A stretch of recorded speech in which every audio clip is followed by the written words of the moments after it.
Hello and welcome to the first of, well, at least one mini documentary from Black Ermine Tales.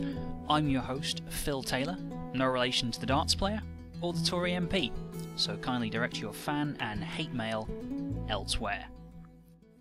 Today we're going to look at some intriguing wasp behaviour.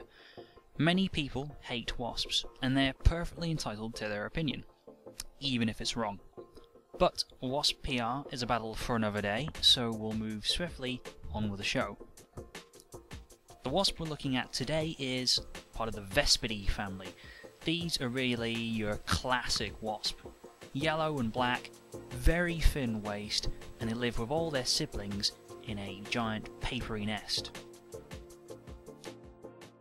While watching a patch of sedum flowers, the pink ones that you can see here, I noticed one wasp being especially aggressive.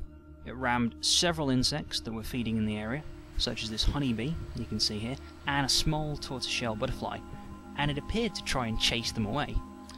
My first thought was it's defending a patch of resources of nectar, but the wasp didn't seem to want to settle, and it certainly didn't seem to want to feed. It was only when the wasp charged the honeybee, grabbed on and started trying to sting it to death that I realised maybe it was after something a little bit more substantial than nectar. And you can see the two of them grappling and the honeybee escapes. Sorry about the quality of the footage, only just managed to get the camera pointed in the right direction. We can see the footage again, and indeed the wasp launched a second attack on a different honeybee, but as in the first instance, the honeybee managed to escape. The wasp then flew in quite quick, narrow circuits above the sedum flowers until, bam, came to a quivering halt in midair and then seemed to levitate.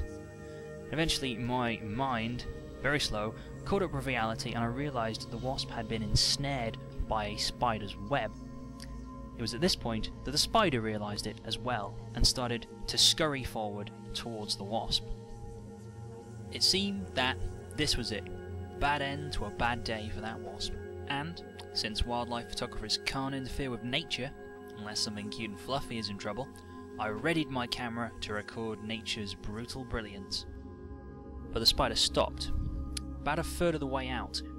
I don't know if my shadow spooked it, or if it came close enough to recognise that the creature ensnared was a wasp, almost twice as big as the spider itself.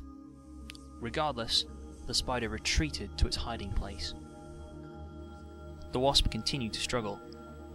Except it didn't. That was my interpretation. A closer look revealed something very different. The wasp had wrapped its legs around a fly that had also been caught in the web, and it seemed to be eating it, perhaps even dismembering it, trimming off the undesirable parts, as one of the fly's wings was left dangling on the web. When the wasp had finished preparing its meal, it managed to detach itself from the web in a second. Flew off with its prize, and then landed on the side of my garden shed to eat its meal in peace. So, a final question. Was this a happy accident, flying into a ready meal? Or had the wasp decided, after several unsuccessful hunting attempts on honeybees, to deliberately enter the spider's web and steal the prey? After a quick search, I couldn't access any peer-reviewed articles that documented this behaviour.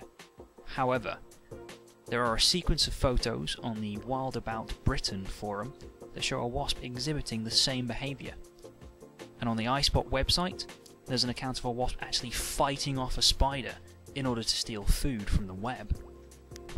It therefore seems likely that the behaviour we've seen here was a deliberate foraging attempt rather than a spot of good luck. But let me know what you think.